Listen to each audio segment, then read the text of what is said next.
Hey guys, কি খবৰ আপোনালোকৰ আশা কৰিছো সকলোৱে ভালে আছে আজি পুনৰ আহিছো এটা নতুন ভিডিও লৈ পেলাই আজি মই আপোনালোকক দেখুৱাম আপোনালোকে ঘৰতে কেনেকৈ কনসিলাৰ বনাব পাৰে একদম ন্যাচাৰাল আৰু সহজ পদ্ধতিৰে মই আপোনালোকক দেখুৱাম কেনেকৈ বনাব পাৰে তাৰ কাৰণে মই ফাউন্ডেশন লৈছো আপোনালোকে যিকোনো ফাউন্ডেশন যেটো আপোনালোকে ব্যৱহাৰ কৰে হেতু লব পাৰে তাৰ পিছত মই ইয়াতে লৈছো ময়শ্চাৰাইজাৰ আপোনালোকে যেটো সদায় ব্যৱহাৰ কৰে হেতু লগাব আৰু ময়শ্চাৰাইজাৰৰ ঠাইত আপোনালোকে এলোভেৰা জেলো ইউজ কৰিব পাৰে কোনো কথা নাই ফাউন্ডেশনটো আপোনালোকৰ স্কিন টোন চাই লব আৰু ইফালে এটা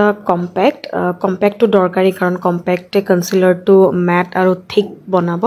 আৰু কনফ্লোৰ লৈছো এটো মানে বাইন্ডিংৰ কাৰণে আৰু অলপ এক্সট্ৰা কভাৰেজৰ কাৰণে প্ৰথমতে এখন সৰু চামুচেৰে মই ময়শ্চাৰাইজাৰ লৈছো যিকোনো ময়শ্চাৰাইজাৰ আপোনালোকে লৈ লব তাৰ পিছত ইয়াতে আমি এড কৰিম এতিয়া অলপমান ফাউন্ডেশন মানে আধা চামুচ মান আৰু যেটো আপোনাৰ স্কিন টোনৰ হয় হেতুৱে ফাউন্ডেশন লব তাৰ পিছত ইয়াতে এড কৰি দিম অকমান কৰ্নফ্লোৰ যেটো দেখুৱাইছিলো হেতু বাইন্ডিংৰ কাৰণে আৰু তাৰ পিছত কম্পেক্ট পাউডাৰ অলপমান আধা চামুচ মান তাৰ পিছত গুটেইখিনি ভালদৰে মিক্স কৰি লম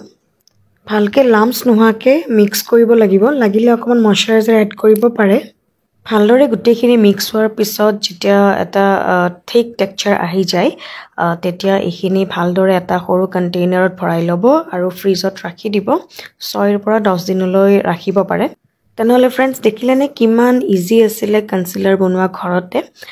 আৰু খুব মানে এনেকুৱা লাগিছে মানে একদম দামী কনসিলাৰ নিচিনাই লাগিছে ন যেটো সহজতে বনাই দিলো ঘৰতে তো আপোনালোকে এনেকৈ দামী কনসিলাৰ কিনাৰ কোনো প্ৰয়োজন নাই ঘৰতে এনেকৈ ধুনিয়াকৈ বনাই লগাব পাৰে